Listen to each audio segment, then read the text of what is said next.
ఒకే ఒక్క రాష్ట్రం Telangana. That is our commitment. మాకేదో కొత్తగా ఈరోజు ఎన్వైర్న్మెంట్ గురించి మాకు ఎవరి దగ్గర కితాబులు అవసరం లేదు. ఇదంతా ఎందుకు చెప్తా ఉన్నా అంటే we have taken a decision as a party that 400 acres which this government is eyeing like a real estate broker, ఆ 400 ఎకరాలను ఎట్టి పరిస్థితుల్లో, ఇది కేసీఆర్ గారి మాట, మా పార్టీ మాట, మా పార్టీ తరఫున మేము మాటిస్తున్నాం, 3 ఏళ్లలో మేము ఖచ్చితంగా మళ్ళీ ప్రభుత్వంలోకి వస్తున్నాం. ప్రభుత్వంలోకి వచ్చిన తర్వాత మేము ఆ 400 ఎకరాలని మొత్తం హైదరాబాద్లో, మొత్తం తెలంగాణలోనే అతి పెద్ద ఈకో పార్క్గా ఏర్పాటు చేస్తాము. ఇప్పుడే నేను స్పష్టంగా చెప్తా ఉన్నా, ఈరోజు ఎవరైనా రేవంత్ రెడ్డి విసిరే బిస్కెట్లకు ఆశపడి, రేవంత్ రెడ్డి చెప్పే మాటలకు ఆశపడి ఆ ల్యాండ్ 1 ఇంచ్ ఎవరన్నా కొనుక్కున్నా మళ్ళీ కుండ బద్దలు కొట్టినట్టు చెప్తున్నా, మమ్మల్ని తర్వాత అనొద్దు. ఖచ్చితంగా ప్రతి ఇంచు తిరిగి వెనక్కి తీసుకుంటాము. ఒక అద్భుతమైన ఈకో పార్క్, ఎట్లా అయితే ఒక సెంట్రల్ పార్క్ ఉంటుందో మ్యాన్హాటన్లో, ఆ స్థాయిలో ఒక అద్భుతమైన ఈకో పార్కును హైదరాబాద్ ప్రజలకి గిఫ్ట్గా అందిస్తాము. అటు సెంట్రల్ యూనివర్సిటీ విద్యార్థులకు ఆ గిఫ్ట్గా ఉంటుంది, హైదరాబాద్ ప్రజలకు కూడా ఇది ఒక గిఫ్ట్గా ఇస్తాము. ఇది మా కమిట్మెంట్, ఇది మా బాధ్యత. హైదరాబాద్ ప్రజలు మా ఓట్లేసి గెలిపించారు. మొన్నటి ఎన్నికల్లో కూడా ఏకపక్షంగా కాంగ్రెస్కి 1 సీట్ ఇవ్వకుండా గెలిపించారు. So we're committed to protecting environment in the city of Hyderabad, in the state of Telangana. ఆ 400 ఎకరాలు పొరపాటున కూడా ఎవరు కొనవద్దు. కొంటే మీరు నష్టపోతారు, మమ్మల్ని తర్వాత తప్పుపడ్డద్దు. ప్రభుత్వంలోకి వచ్చిన తర్వాత కాదు, 3 ఏళ్ల ముందు చెప్తున్నాము. మమ్మల్ని తర్వాత అనవద్దు, ముందే చెప్తున్నాము. ఈ ప్రభుత్వం రియల్ ఎస్టేట్ విస్తరణ కాంక్షతో పనిచేస్తోంది. మేము మాత్రం భవిష్యత్ తరాల కోసం ఆలోచిస్తున్నాము. A politician thinks about next election, a statesmen thinks about next generation. అందుకే మా నాయకుడు కేసీఆర్ గారు చెప్పారు, వచ్చే తరాల కోసం ఆలోచించాలి ఆ 400 ఎకరాలు. ఎందుకంటే మొన్నటిదాకా కోర్టు డిస్ప్యూట్లో ఉంది కాబట్టి మేమే కొట్లాడినాం కోర్టులో కూడా. ప్రైవేట్ వ్యక్తులది కాదు, ఆ ల్యాండ్ ప్రభుత్వాంది అని మేమే కొట్లాడుతూనే ఆ ల్యాండ్ తిరిగి ప్రజలకు వచ్చింది. ఇవాళ అదేదో రియల్ ఎస్టేట్ కింద అమ్ముకోవడానికి కాదు మేము కొట్లాడింది.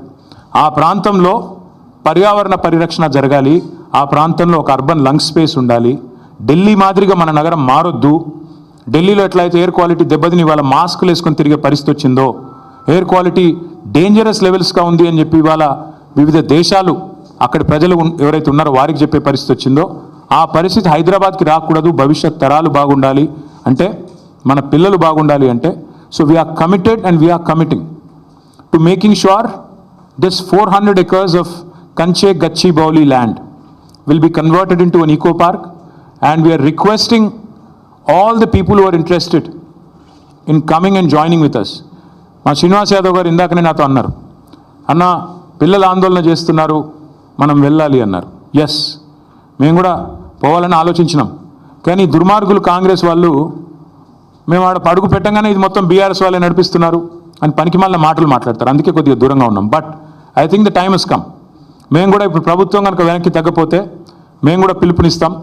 మొత్తం హైదరాబాద్ ప్రజలతో పాటు మా ప్రజాప్రతినిధులందరం కూడా we will March to HCU. వదిలిపెట్టం.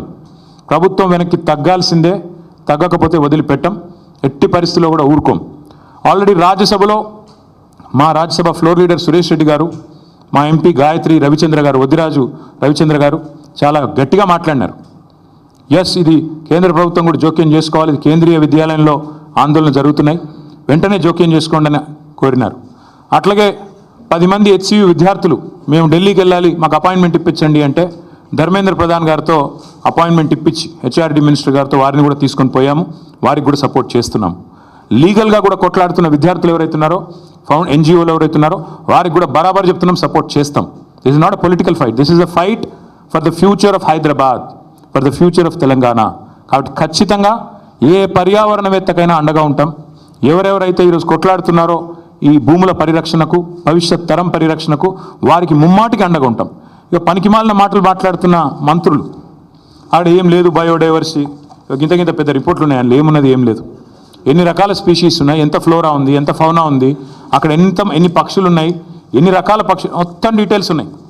ఇది నా రిపోర్ట్ కాదు, ఇండిపెండెంట్ ఏజెన్సీస్ HCUలో పనిచేసే ప్రొఫెసర్లు తయారు చేసిన రిపోర్ట్. 1-2 కాదు, బోలెడు ఉన్నాయి.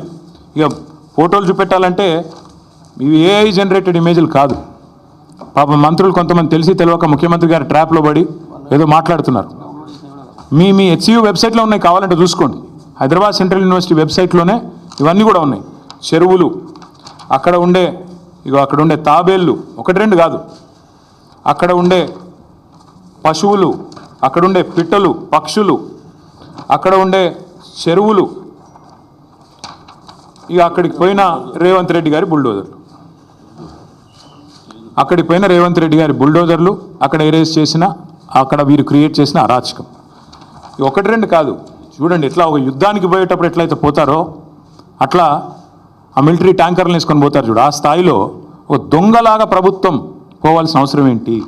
అక్కడ ఉండే పశువుల్ని ఇంత స్థాయిలో ఒకటి రెండు కాదండి, అక్కడ ఉండేది వందలు. అక్కడ హెచ్సిలో నివసించే వారికి ఎవరికైనా తెలుసు, స్పాటెడ్ డియర్ అనేది క్యాంపస్లో ఫ్రీగా తిరుగుతూ కనబడుతూ ఉంటుంది. రాహుల్ గాంధీ గారిని కూడా చివరిగా అడుగుతా ఉన్నా, మీరేమో పెద్ద పెద్ద ఉపన్యాసాలు ఇస్తూ ఉంటారు, పెద్ద పెద్ద మాటలు చెప్తుంటారు, అదే పెద్ద పెద్ద ఉపన్యాసాలు, పెద్ద పెద్ద మాటలు చెప్తూ ఉంటారు రాహుల్ గాంధీ గారు. మీరు రాహుల్ గాంధీ గారు ఆనాడు రోహిత్ వేముల విషయంలో మీరు ఆనాడు ఆల్ ఇండియా కాంగ్రెస్ కమిటీ అధ్యక్షుడు, ఒక ఎంపీ, కేసీఆర్ గారి ప్రభుత్వం ఉన్నప్పుడు మీరు వస్తే మీకు ఎస్కార్ట్ పెట్టి, పోలీస్ ఎస్కార్ట్ పెట్టి మరి మిమ్మల్ని 2 సార్లు హైదరాబాద్ సెంట్రల్ యూనివర్సిటీలో నిరసనలో పాల్గొనే ఒక ప్రజాస్వామిక పరిస్థితి ఆనాడు కేసీఆర్ గారి ప్రభుత్వంలో ఉండే. మీరేం చేస్తుండండి ఇవాళ? మీ ప్రభుత్వం ఏం చేస్తుంది? ఇది మీరు చేస్తుంది. ఆడపిల్లల జుట్లు గుంజుకొట్టుడు, వాళ్ళ బట్టలు జినిగేటట్టు కొట్టుడు, పిల్లల మీద లాఠీ చార్జులు. ఇది పిల్లల మీద లాఠీ చార్జ్ నిన్న. इदा मोहब्बत का दुकान। राहुल जी, मैं आपसे कहना चाहता हूँ, ये मोहब्बत का दुकान नहीं है। आज तेलंगाना कांग्रेस गवर्नमेंट में नफरत का नया मकान बन गया। आप आइए HCU, आपने खुद कहा था जब भी आपको कोई आफत होगी, जब भी आपको कोई तकलीफ होगी, मुझे बुलाइए, मैं आ जाऊँगा। मेरा वादा है आपसे। राहुल जी, आप कहाँ पे हैं? हाल ही में एक पिक्चर आई, लापता लेडीज़। आज राहुल जी को लोग बोल रहे हैं कि लापता लीडर है। कहाँ है? पॉलिटिकल टूरिस्ट जो हैं राहुल जी, आइएगा एक बार। आप दर्शन देते रहते हो कभी का एक बार 1 साल में, आइए हैदराबाद सेंट्रल यूनिवर्सिटी, यहाँ की बच्चों के साथ बैठिए, बताइए उनको, समझाइए कि क्यों आपकी गवर्नमेंट कर रही है जो कर रही है, जो कारनामा, जो लाठीचार्ज कर रही है और जो बार बार बकवास कहा जाता है। मैं याद दिलाना चाहता हूँ एक और चीज़ भी, మీకు గుర్తుండాలి, ఇదే హైదరాబాద్లో టైమ్స్ ఆఫ్ ఇండియా వాళ్ళు క్యాంపెయిన్ రన్ చేశారు. ఆ మధ్యన మేము కేబీఆర్ పార్క్ చుట్టూ ఫ్లైఓవర్లు కడదామని స్టార్ట్ చేస్తే SRDP కింద క్యాంపెయిన్ స్టార్ట్ చేశారు, సేవ్ కేబీఆర్, ఒక 700 చెట్లు కొట్టేస్తున్నారని. మేము ప్రజాస్వామిక లక్షణాలు ఉన్న ప్రభుత్వం కాబట్టి విరమించుకున్నాం. అక్కడ కేబీఆర్ వాకర్స్ అందరూ నిరసన చెప్తుంటే వి విడ్రూ. ప్రభుత్వం ఒక నిర్ణయం తీసుకున్న, టెండర్లు కూడా పిలిచాం, టెండర్లు ఫైనల్ అయినాయి, అగ్రిమెంట్ అయింది, 6 ప్యాకేజీలు. కానీ ప్రజలు ఎప్పుడైతే నిరసన చెప్పారో మేము వెనుకకు తగ్గాం. కరెక్ట్ కాదు, వాళ్ళని కాదని, మనం వాళ్ళ కోసమే చేస్తున్నాం, మనకి ఎందుకు అని మనం నగర మంత్రులు, నగర ఎమ్మెల్యేలు అందరం కూడా పోయి సార్ని అడిగితే వద్దు, ఆపేయండి అన్నారు కేసీఆర్ గారు. That is commitment. ప్రజాస్వామిక లక్షణం ఉన్నవాడైతే ఆ పని చేస్తాడు. ప్రజలు ఎప్పుడైనా ఏదైనా చెప్తే వింటాడు. కానీ నేను నీ అంతను, నా అంత గొప్పవాడు ఎవడు లేడు అనుకుంటే రేవంత్ రెడ్డిలాగా ఉంటుంది. ఇది రేవంత్ రెడ్డి గారు అక్కడేం లేవంటారు. ఇక అక్కడ జింకలు పట్టుకొని నెహ్రూ జూలాజికల్ పార్క్లో పెట్టినారు. నాది కాదు, నెహ్రూ జూలాజికల్ పార్క్ రిపోర్ట్ ఇది. నెహ్రూ జూలాజికల్ పార్క్ రిపోర్టు, అందులో స్పష్టంగా ఉంది, HCUలో జింకలు దొరికితే దాన్ని తీసుకుపోయి ఎక్కడ పెట్టారు? జూ పార్క్లో పెట్టినారు. మరి ముఖ్యమంత్రి